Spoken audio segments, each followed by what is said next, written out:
Buenos días con todos y todas. Empezamos este primer compartir, lo diría yo, esta primera reflexión de nuestro retiro, que como ya lo hemos señalado desde ayer, tiene el título de Al encuentro del otro en Cristo. Cómo descubrir a Cristo en el otro, y creo yo,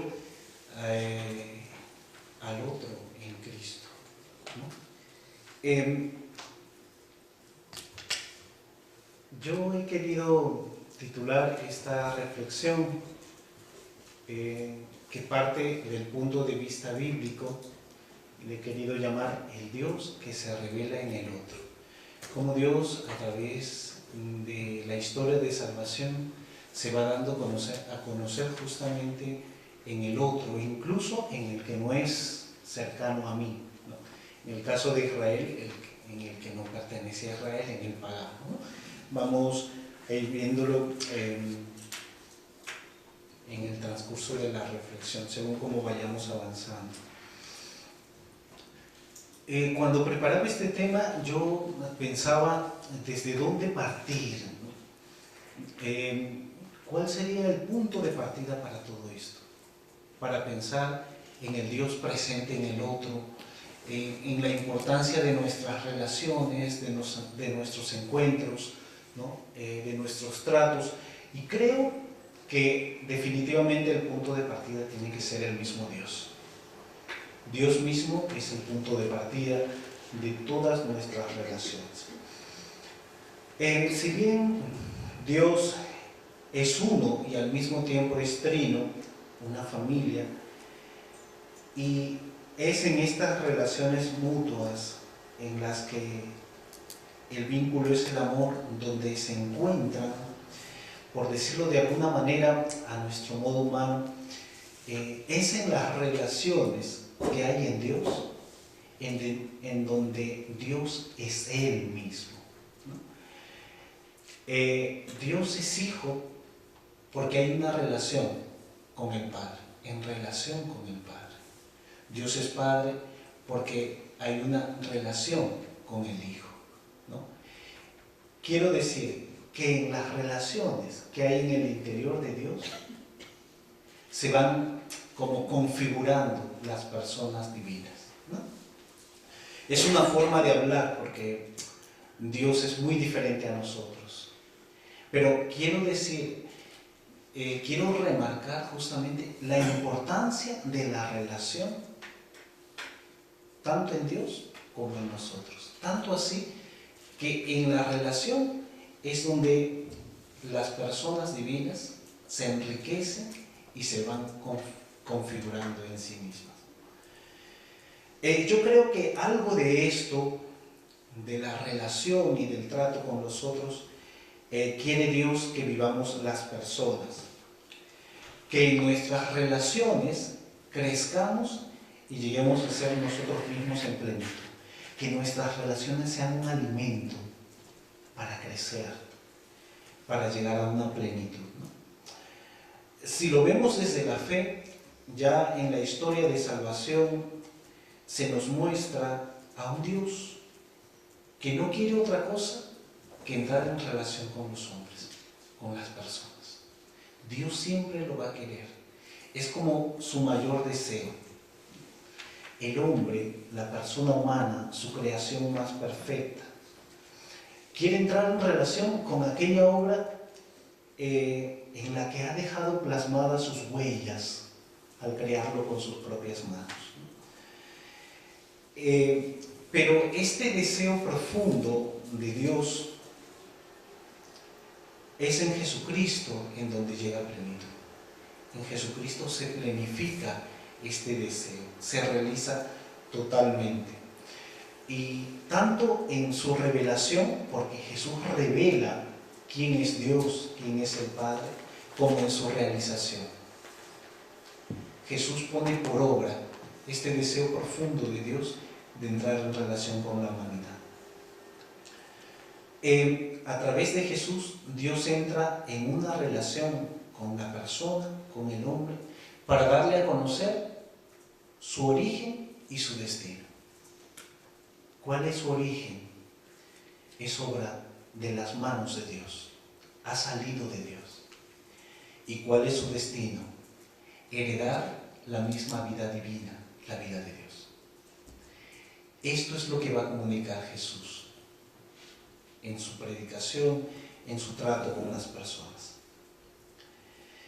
En esta reflexión quisiera mostrar y compartir con vosotros, a partir de la palabra de Dios, dos cosas principalmente. Por un lado, cómo Jesús, o Yahvé también en el Antiguo Testamento, está en una permanente actitud de encuentro con el hombre. Y no solamente que desea encontrarse con la persona, con el hombre, sino que busca identificarse con él. Diríamos, en una permanente actitud de encuentro e identificación con el hombre. Es lo que más desea, ¿no? Y en Jesús lo podemos ver como con mucha claridad. Los evangelios, como sabemos, no narran todo lo que hizo Jesús, es imposible.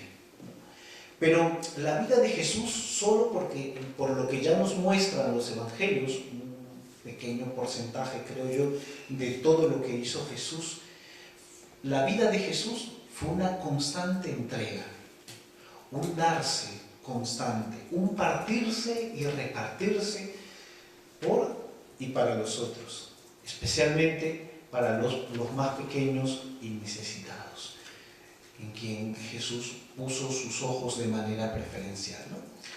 Y la segunda idea que quisiera compartir en esta reflexión es que hay una invitación, o existe una invitación también constante y permanente de Dios a que nosotros lo busquemos y lo reconozcamos y lo acojamos en el otro, en las personas, en los demás, en el prójimo, en los hermanos.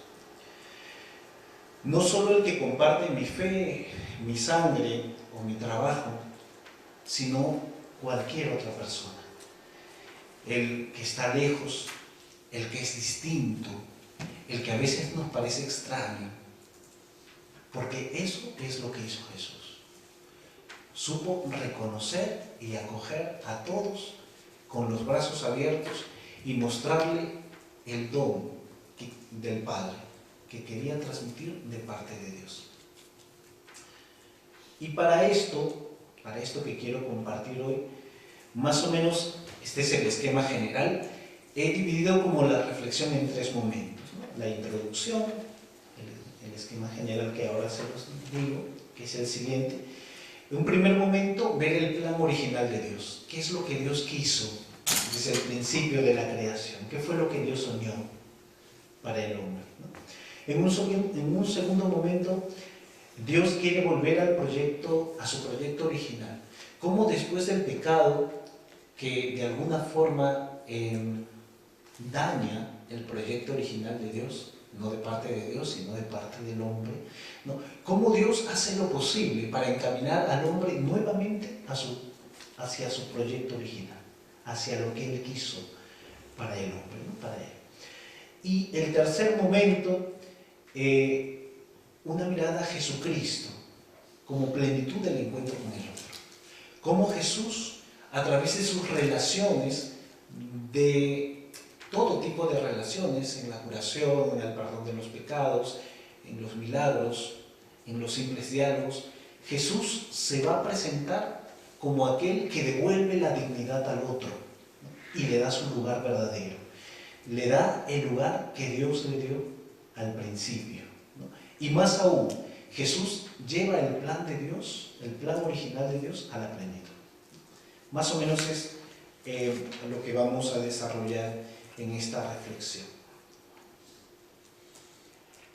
Pasemos entonces al primer momento, el plan original de Dios. Y yo tomo el texto de la segunda narración de la creación del hombre, que está en el capítulo 2 del libro del Génesis, del 18 al 25. No voy a leer los textos, voy a tratar como de reconstruirlos a través de un diálogo para hacerlo más ágil, y bueno, y después vamos reflexionando a partir de ellos, ¿no?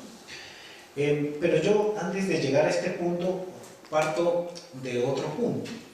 de un tema planteado a Jesús.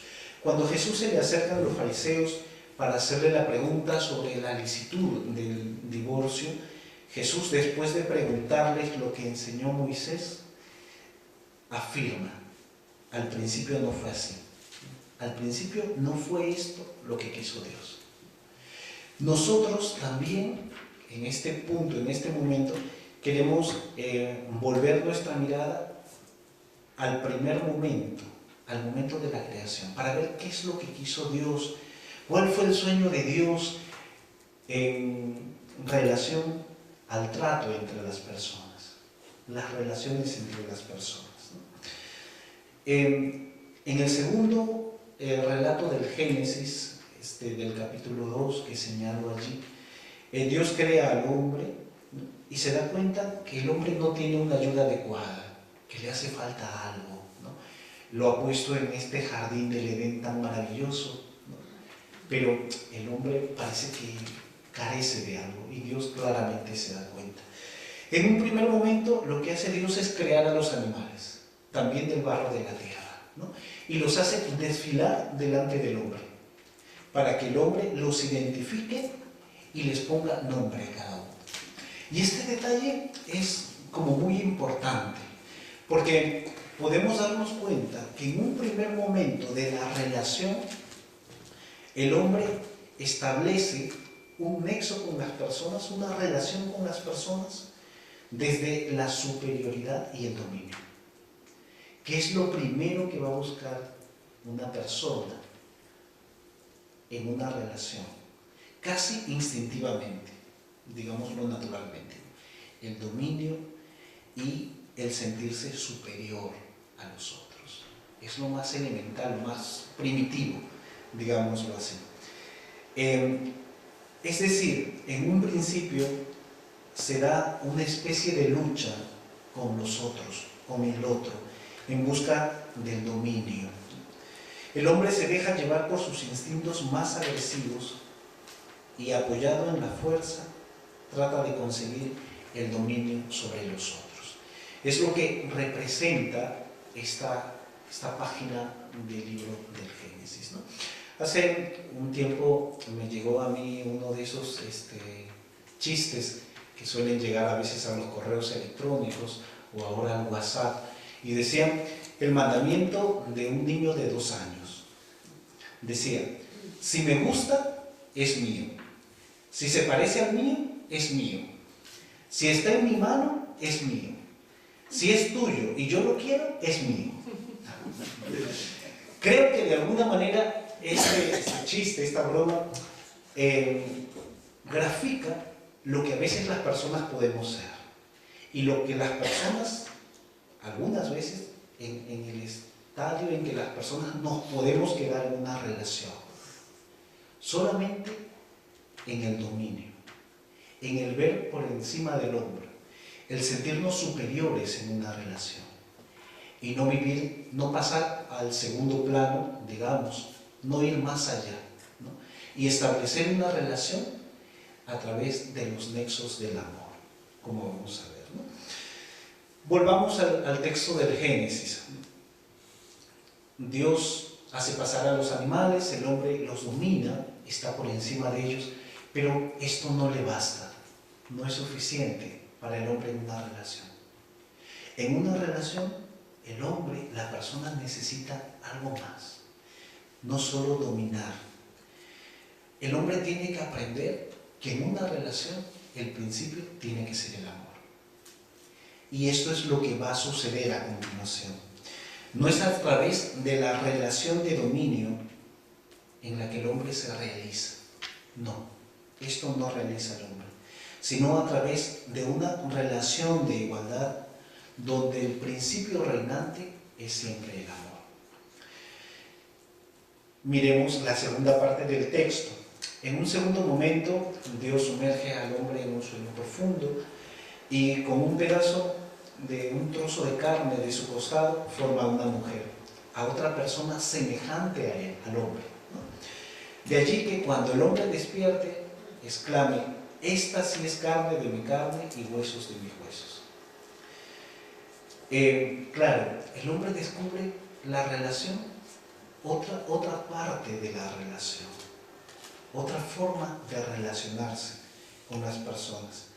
El dominio, que surge, como decía, casi instintivamente, muy naturalmente en el hombre, y que en lugar de potenciarlo tenemos más bien que dominarlo, no es lo que le da la plenitud a la persona.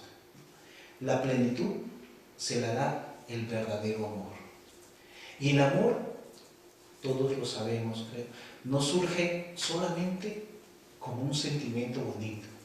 El amor es un fruto de la voluntad que decide reconocer en el otro a alguien que es igual a mí, a alguien que tiene el mismo valor que yo.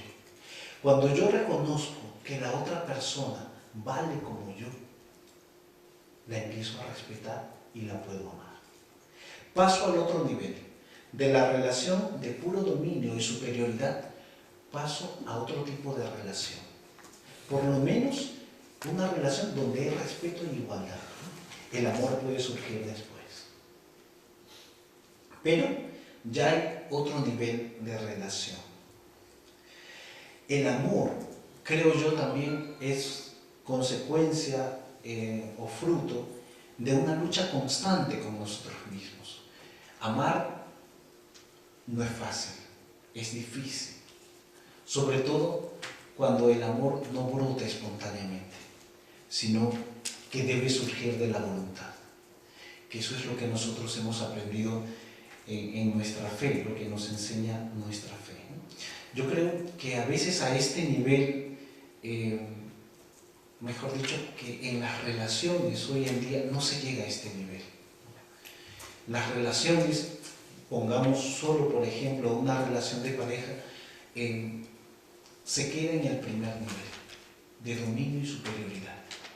No se llega a tomar conciencia que lo más importante es reconocer en el otro a alguien igual que yo y a partir de eso entablar una relación diferente, donde el vínculo predominante sea siempre el amor. Quizá, digo yo, ese es uno de los defectos de nuestras relaciones en el día de hoy. Cuando queremos construir una verdadera relación de igualdad y de amor con los otros, creo yo que bien podemos decir con San Pablo: muero cada día, porque es difícil mantener una relación. En una relación de igualdad hay que aprender a ceder cada día, a ceder ante el otro, ante sus razones. Y a veces tenemos también que aprender a pactar con él, para que el amor pueda crecer.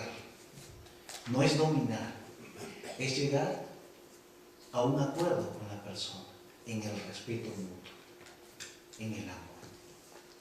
Yo creo, más o menos como concluyendo esta parte, que el sueño de Dios en relación a los hombres, este plan original de Dios, es que entre ellos, entre las personas, reinen relaciones de igualdad. Dios nos hace iguales, con igual dignidad unos de otros, unos y otros, y quiere que nuestras relaciones se rijan por estos principios de igualdad. Es más, creo yo, el principio que para Dios debe regir nuestras relaciones es el amor que brota del respeto y del reconocimiento de que el otro es como yo. Y hasta cierto punto, creo yo, el otro es parte de mí, porque tanto él como yo tenemos un mismo principio, que es el amor de Dios. Creo que este es el plan original de Dios.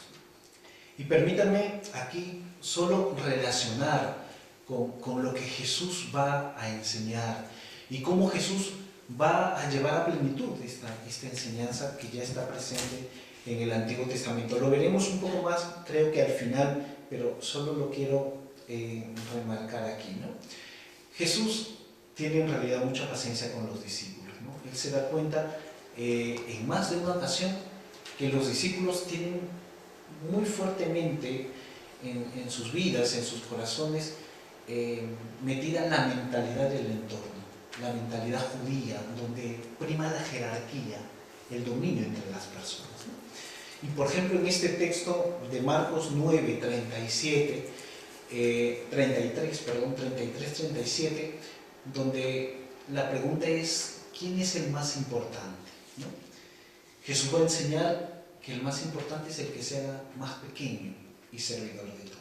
No puede haber en la comunidad de Jesús, no puede haber relaciones de dominio, sino relaciones de servicio. El servicio es lo más importante en la comunidad de Jesús. Un servicio que se va a manifestar concretamente en la entrega por el otro, en el darse al otro, en el velar por el otro. En esta comunidad, aunque hay diversas funciones, hay jerarquías necesarias para el mantenimiento de la comunidad, todos están al servicio de los otros. Es la característica de la comunidad de Jesús. Y lo importante, quizá, donde vemos cómo Jesús planifica este plan original de Dios, es no hay dominio, lo hemos dicho, pero Jesús aumenta algo más. Tiene que haber servicio. En una comunidad, en la comunidad de Jesús, no solo no hay dominio, sino que todos debemos servir. Pasamos al segundo momento, que yo titulo Dios conduce al hombre a su proyecto original, el amor al prójimo como camino para establecer una nueva relación con Dios. Y tomo algo de este texto del capítulo 19 de Levítico. En este momento, en este segundo momento, quisiera que veamos un poco cómo Dios va guiando de manera pedagógica al hombre hacia su proyecto inicial. Como decía, tomo el texto del capítulo 19 de Levítico, unas partes solamente, aunque todo el texto va en la misma línea, ¿no?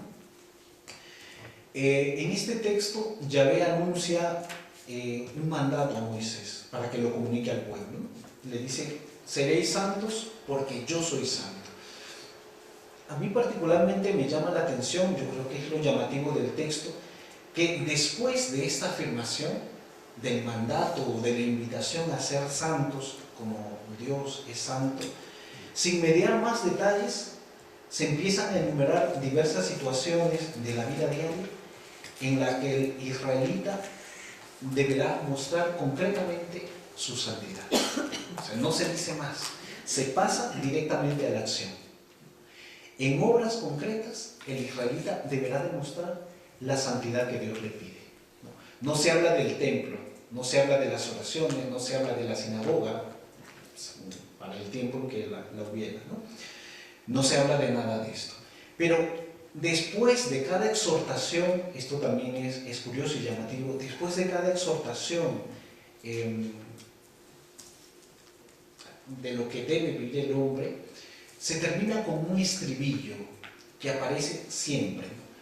Yo soy el Señor, tu Dios.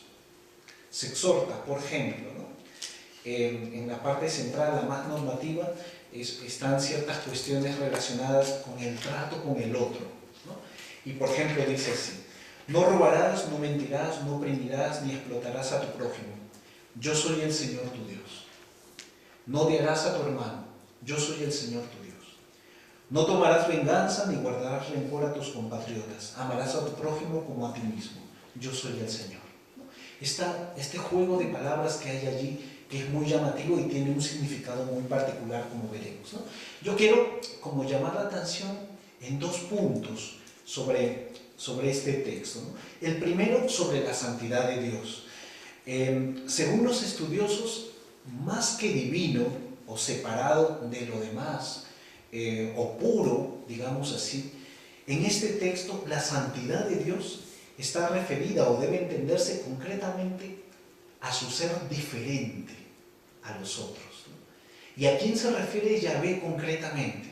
Se refiere a los llamados dioses de los pueblos vecinos, de los pueblos circundantes de Israel. Es como si Yahvé dijera, yo soy diferente a los dioses de los demás pueblos, ¿no? al decir yo soy santo, como que dice yo soy diferente a los demás, a los dioses que en realidad sabemos pues no son dioses, ¿no? Ahora bien, Yahvé se manifiesta como diferente en su santidad, pero pide al israelita que también sea santo. Es decir, le pide al israelita que se manifieste también de un modo diferente. ¿Diferente a qué? Al modo de actuar de los pueblos vecinos. Vamos a como explicar o ejemplificar un poco esto para que se entienda mejor, ¿no? Por ejemplo, si la ley que impera entre los pueblos vecinos es la venganza y el odio, el israelita deberá amar a su prójimo como a sí mismo. El israelita mostrará su santidad en su modo de ser, concretamente en el modo de ser. Y ese modo de ser será diferente al modo de ser de sus vecinos, de los pueblos vecinos, ¿no? Creo que a partir de esto, de lo que acabo de decir, podemos señalar algunos puntos también o llegar a ciertas conclusiones, ¿no?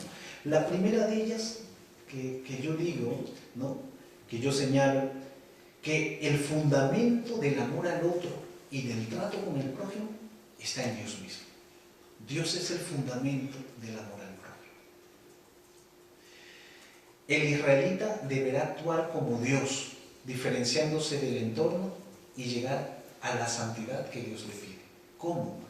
Actuando de modo diferente a cómo actúan los pueblos de su entorno. El segundo punto o la segunda conclusión: la santidad que pide Dios se muestra en la propia vida.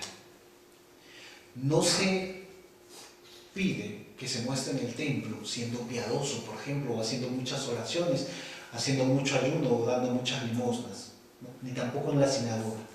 La santidad que Dios pide se debe mostrar con hechos concretos y con hechos realizados en la vida ordinaria.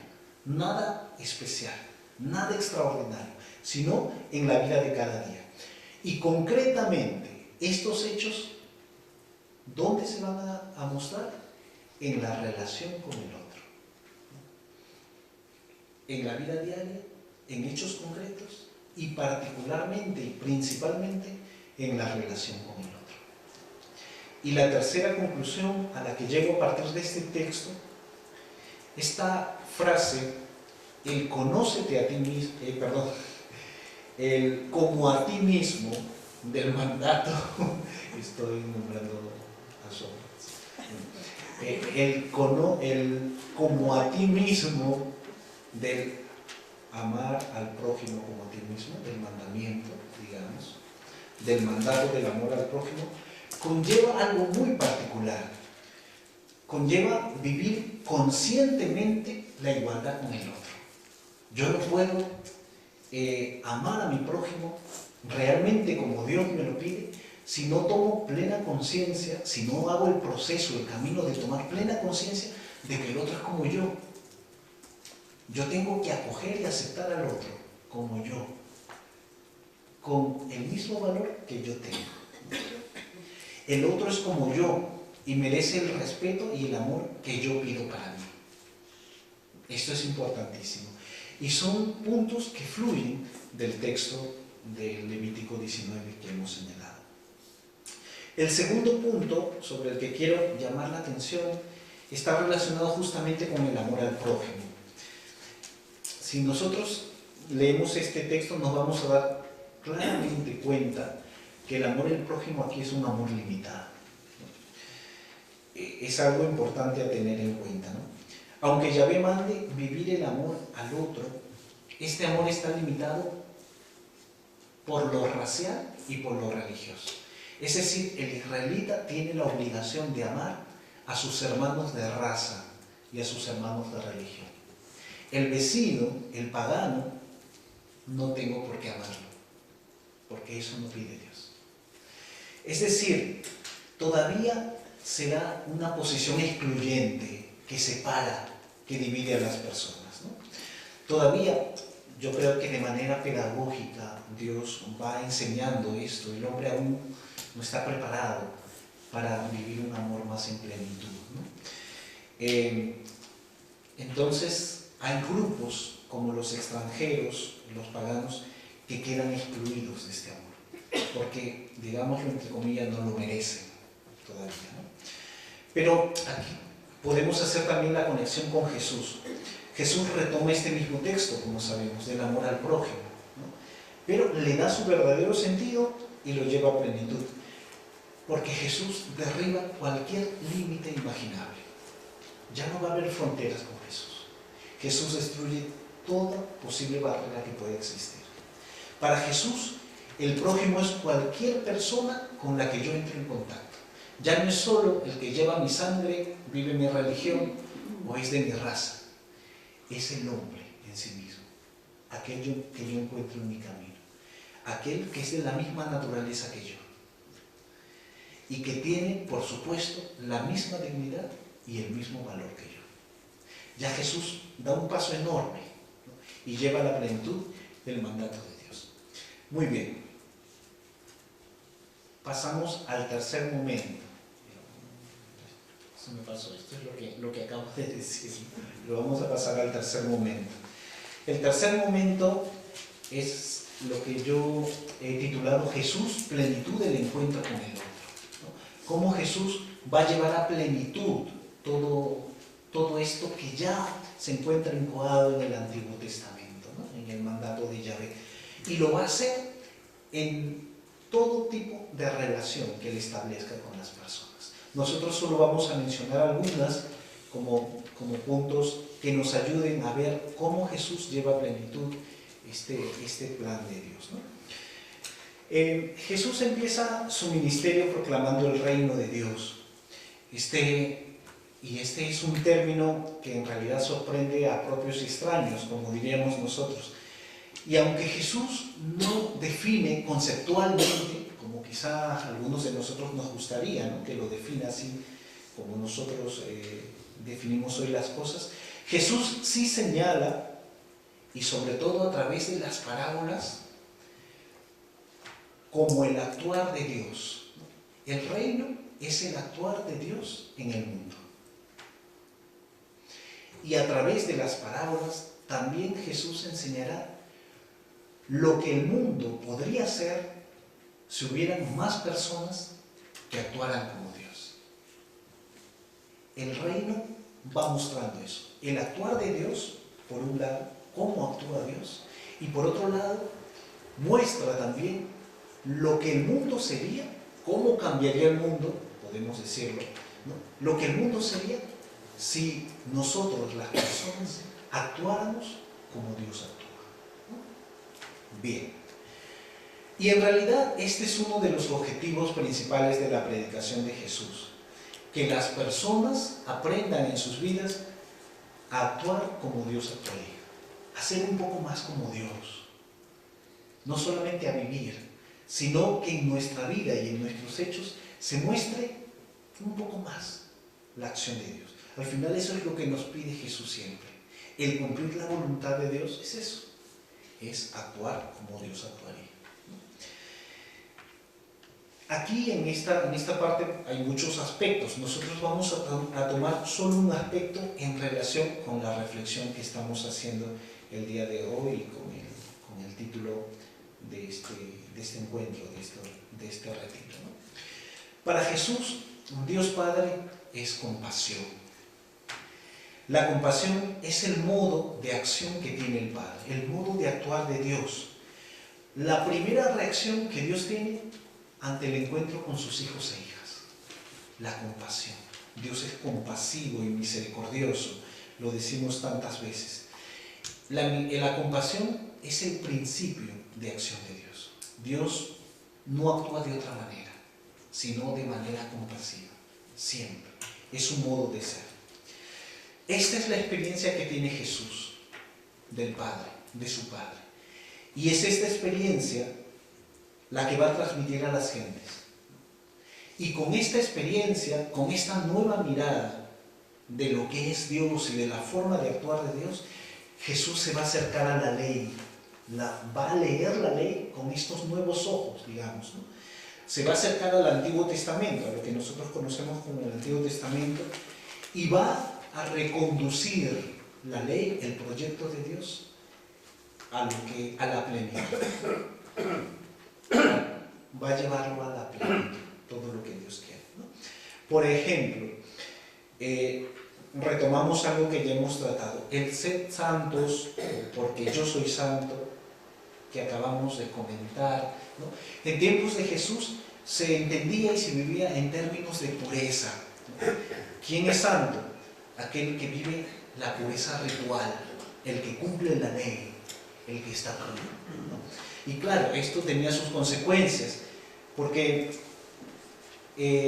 generaba o implicaba una separación y un rechazo a quienes no vivían esta condición, ¿no? Los impuros, los pecadores, los enfermos quedaban excluidos de todo esto, de la santidad, de la posibilidad de ser santos, de vivir la santidad que tanto Dios había vivido, ¿no?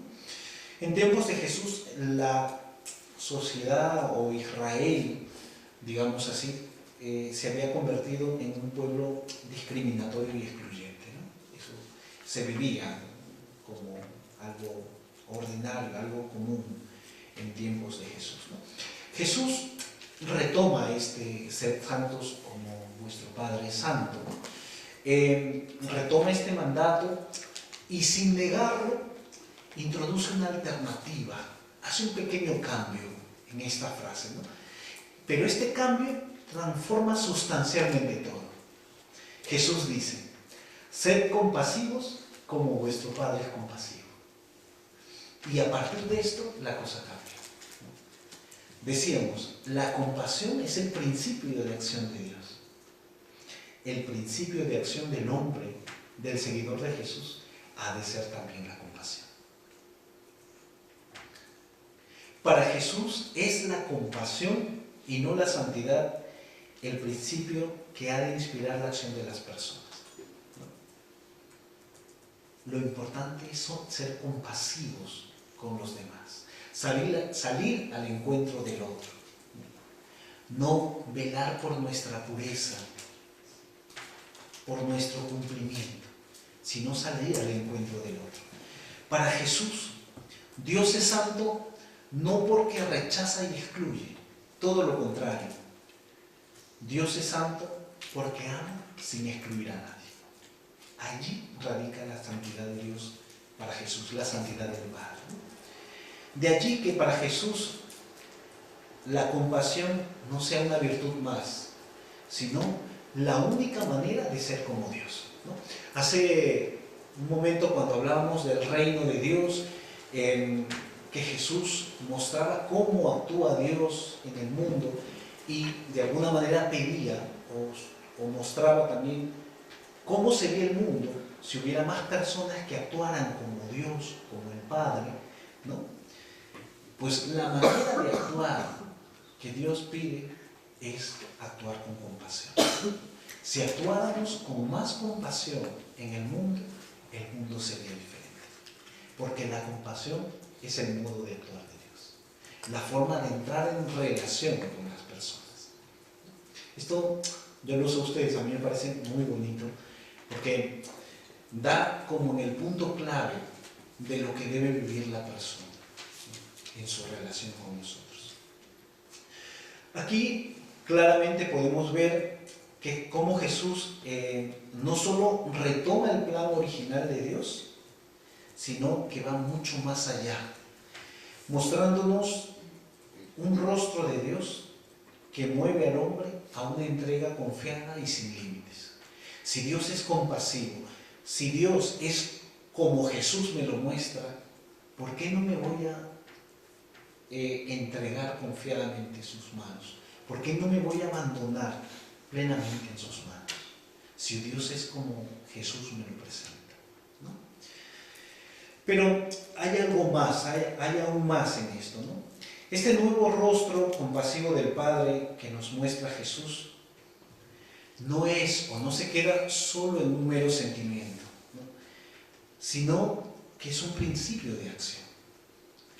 Un principio de acción que rompe todos los esquemas convencionales, los esquemas del tiempo de Jesús, del entorno, y que busca devolver al hombre su verdadero valor. Jesús en su acción va a romper muchos esquemas, en su modo de ser compasivo como el Padre, ¿no? Y en cada acción va a devolver a las personas su verdadero valor.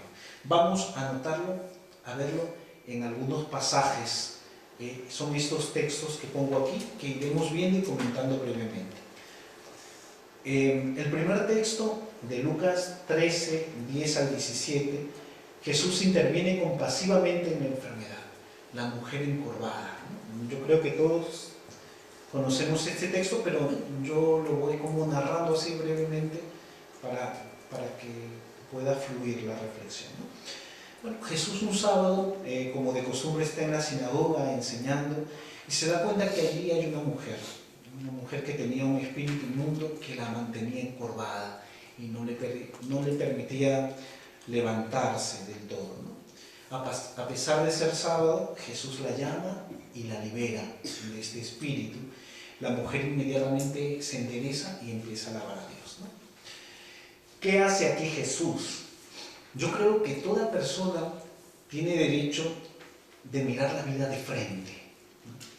Tiene derecho de optar libremente a dónde quiere ir, a mirar a los demás cara a cara, face to face, como decimos, y saber relacionarse de esa manera, sin ningún temor, sin ninguna opresión. Esta mujer no puede hacer eso, está oprimida, no es libre para ir donde quiera, está aplastada, ¿no? Por el mal, por el pecado, por lo que sea. Jesús le devuelve esta capacidad, esta libertad y esta dignidad de elegir lo que ella quiere, de optar por lo que ella desee, ¿no? Y más aún, no lo he comentado al principio, pero Jesús, ante la crítica del jefe de la sinagoga que dice: tienes 6 días para venir aquí, para que los curen, ¿por qué no vienen? ¿Por qué vienen sábado justamente para que los curen? Dice el jefe de la sinagoga. Jesús pues se molesta y dice: hipócritas, ¿quién de ustedes no desata su burro el día sábado para que vaya a beber, ¿no? Y dice, esto es lo importante, dice Jesús: y no era justo que a esta hija de Abraham se le curara en sábado. Esta mujer, para Jesús, también es hija de Abraham. Y esto es algo importantísimo, porque es una expresión que choca violentamente con una mentalidad en la que solo el hombre contaba, ¿no? Para la descendencia y para la genealogía. La mujer no contaba. Entonces Jesús hace una afirmación que rompe, que choca violentamente con la mentalidad del tiempo. Y los que lo escuchan, pues claramente se darán cuenta, ¿no? Pero en conclusión de este texto, a los ojos de Dios, esta mujer tiene el mismo derecho y el mismo valor que cualquier israelita. Jesús la iguala en dignidad a cualquier otro, ¿no? Pasemos al segundo texto. Antes, sí, tengo este texto, en el punto A mismo hay otro texto, ¿no? Hemos hablado de una mujer que es israelita, está en la sinagoga. Jesús va más allá aún, ¿no? En el texto de Marcos 7, 24, 30, en el caso de la mujer cananea, ¿no? Lo comento así rapidísimo solamente.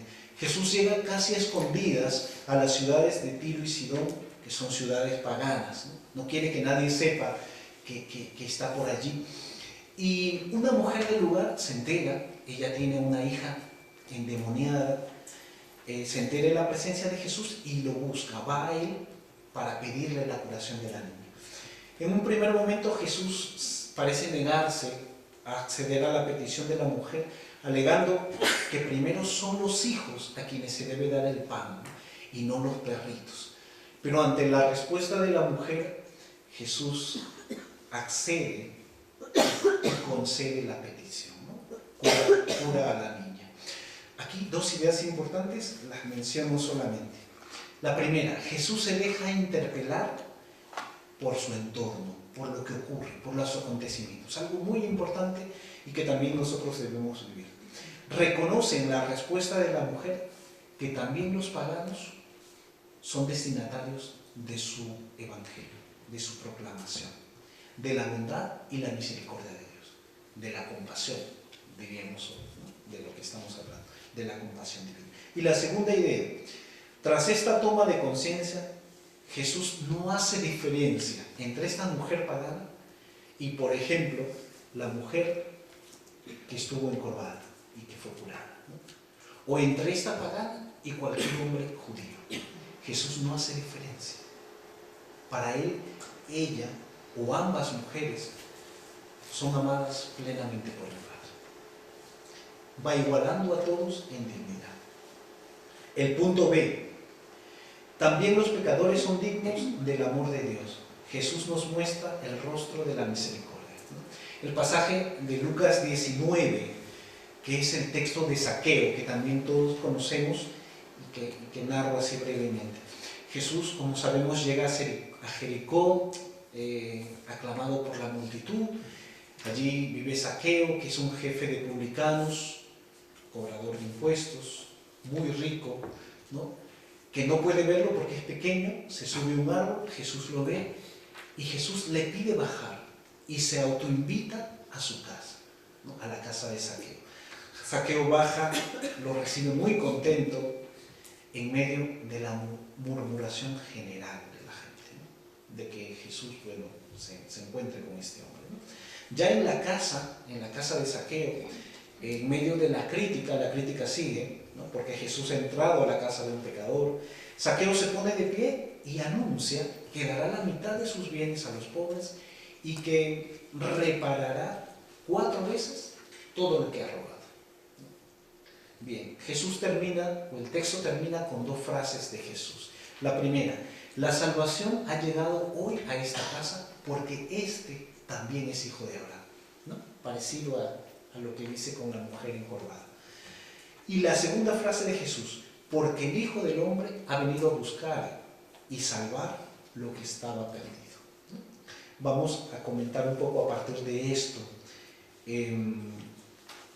que dice Jesús y la actitud de Jesús. Quizá esta forma de actuar de Jesús sea la actitud que más escándalo y hostilidad provocó entre los grupos religiosos de su tiempo, ¿no?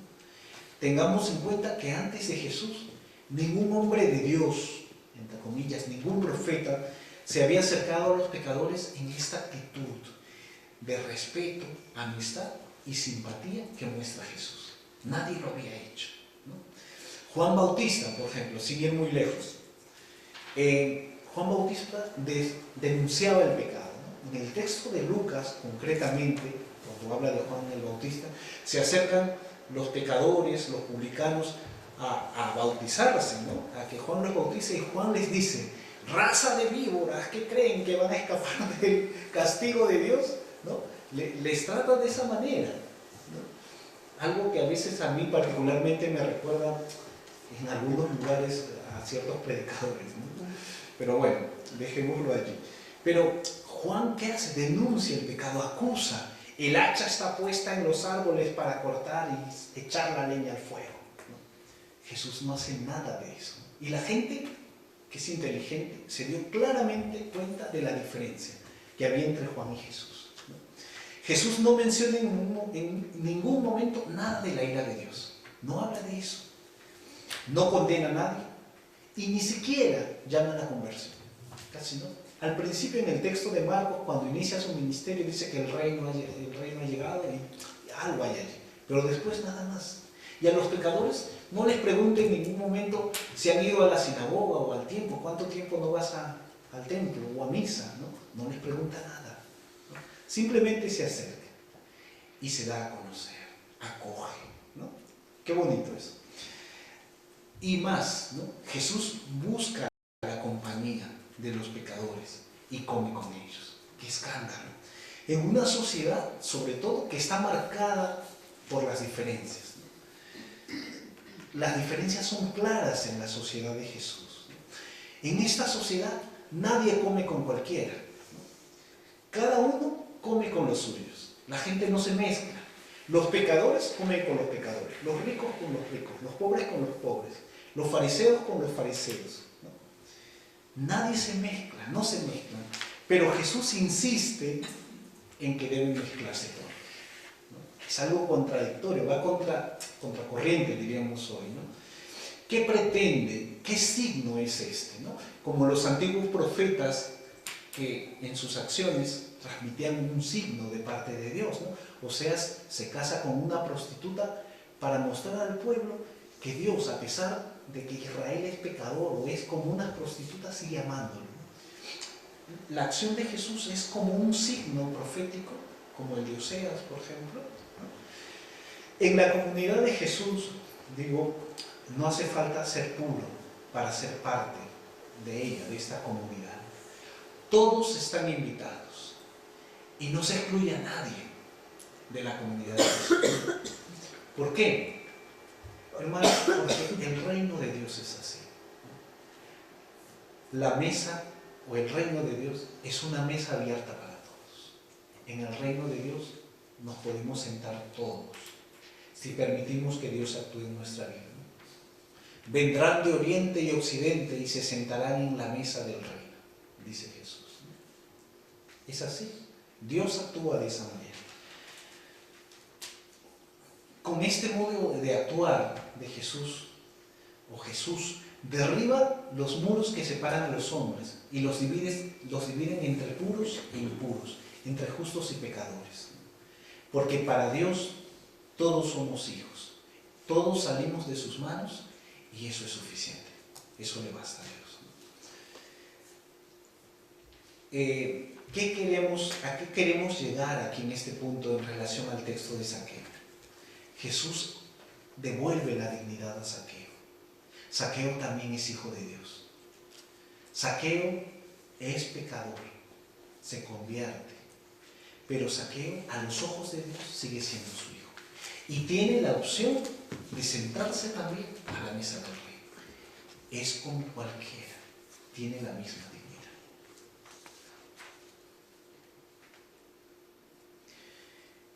Pasamos al punto C, el texto de Lucas 10, 25, 37. Jesús rompe las antiguas enemistades. Todos tienen el mismo acceso a Dios. Hemos dicho que la compasión es para Jesús no solo un sentimiento, sino un modo de actuar, el modo de actuar de Dios, y un modo de actuar que, como estamos viendo, rompe con todos los esquemas convencionales, ¿no? Así es Jesús. Y este principio también aparece en las parábolas. Y vamos a tomar una parábola para mostrarlo y ver un detalle importante también. Jesús habla de un hombre asaltado que ha quedado medio muerto al borde del camino, ¿no? Va de Jerusalén a Jericó, entonces podríamos pensar que es un judío, ¿no? Para suerte de este hombre, pasan dos viajeros por allí, ¿no? Uno después de otro. El primero es un sacerdote, el segundo es un levita, gente profesional de la religión, ¿no? Yo me imagino a este hombre medio muerto, abriendo medio ojo, viendo que viene un sacerdote y dice, ¡ay, qué suerte!, ¿no? Yo judío, él judío, viene del templo de cumplir con sus labores, ¿no?, de culto, ¿no?, de estar con Dios, entre comillas, me va a socorrer, va a tener compasión de mí. Nada. Antes de llegar a él, bordea el camino y se va por otro lado, ¿no? Viene el otro, el levita, igual, sucede igual, ¿no? Pasa un tercer viajero, pero este no es judío, es un samaritano. ¡Qué peligro! Un samaritano es un enemigo, ¿no? Y casi prácticamente un pagano, ¿no? ¿Qué se puede esperar de un hombre así? Sin embargo, como sabemos, es este hombre el que tiene compasión del hombre caído, ¿no?, del que ha sido asaltado, y que hace todo lo posible hasta salvarlo. Pone de lo suyo, incluso, para salvar a este hombre. Lo que señalamos ya lo podemos confirmar en este texto, ¿no? Si el reino de Dios busca hombres y mujeres que actúen al modo de Dios, como Dios actúa, ¿no?, esta parábola nos enseña que el único modo de ser como Dios es actuar como actúa este samaritano. La única manera de imitar a Dios es actuar con compasión, como actuó este hombre. La compasión, ¿no? Es la manera en la que Dios misericordioso se acerca a la humanidad, la compasión, al hombre herido, ¿no? Para curar sus heridas con el aceite del consuelo y el vino de la esperanza, como nos dice un prefacio de la Eucaristía, ¿no? Pero además creo yo que aquí hay un punto importante. La parábola da un vuelco total a todas las convicciones tradicionales de quién es amigo y quién es enemigo. Jesús rompe con eso. No, este no tiene que ser mi enemigo necesariamente porque lo ha sido durante todo el tiempo pasado o porque tradicionalmente ha sido mi enemigo. No es así. Jesús rompe con eso. Destruye las barreras que separan a los pueblos y muestra que sea cual sea la nación, Dios siempre mira con amor a ese pueblo.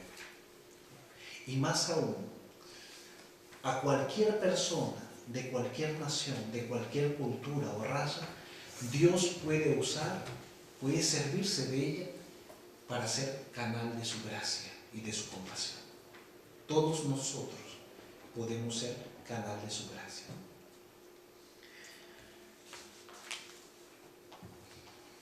Paso al último texto, rapidito, solamente por mostrar que Jesús da un paso más en todo esto, ¿no?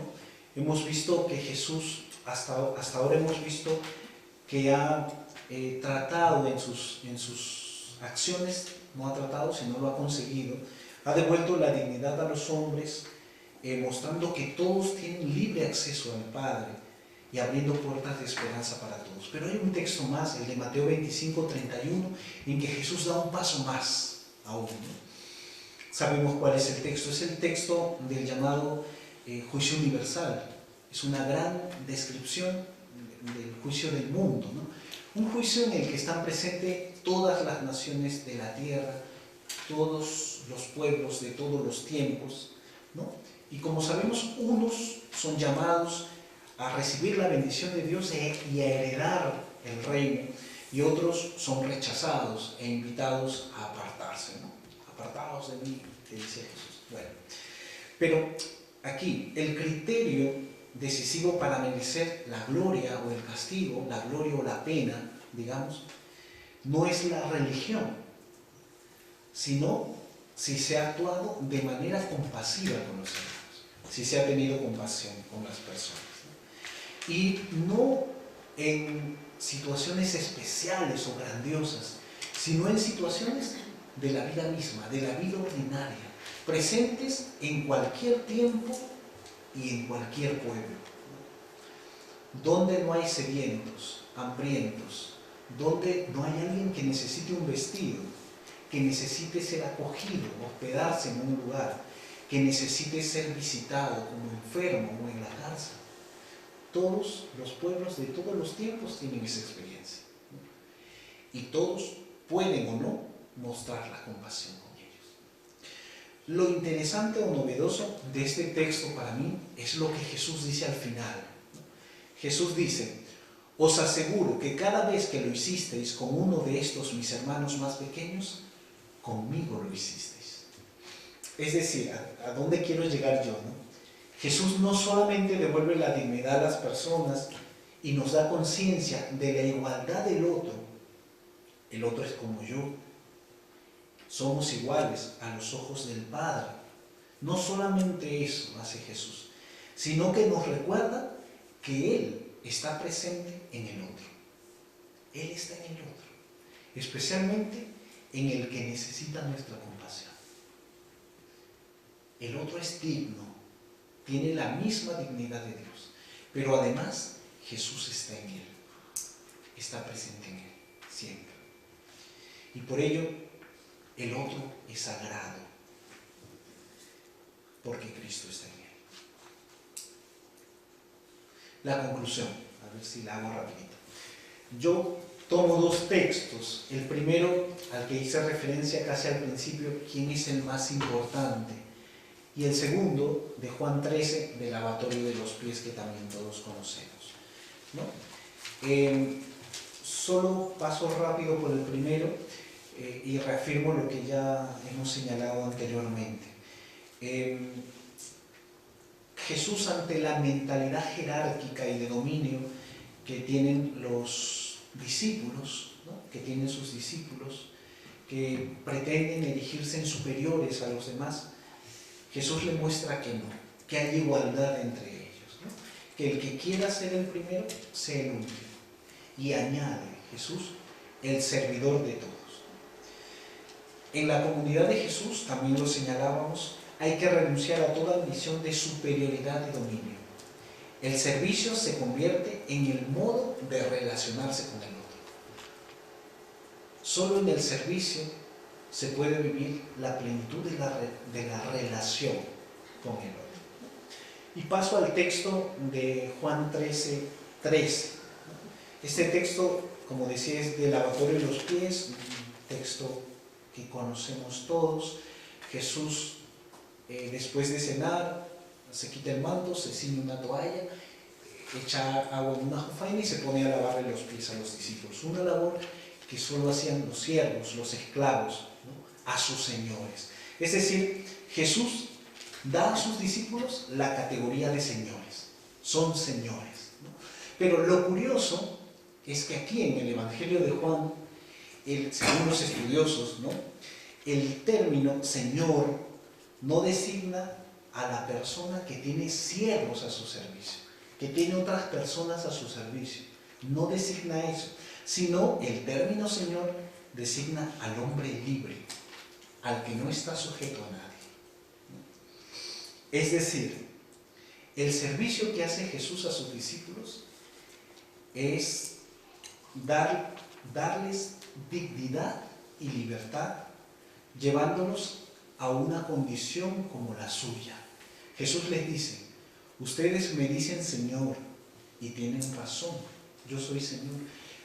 Es como si dijera, ustedes también son señores, porque mi servicio les da la dignidad, les da una dignidad y una libertad tales que les asemeja a mí.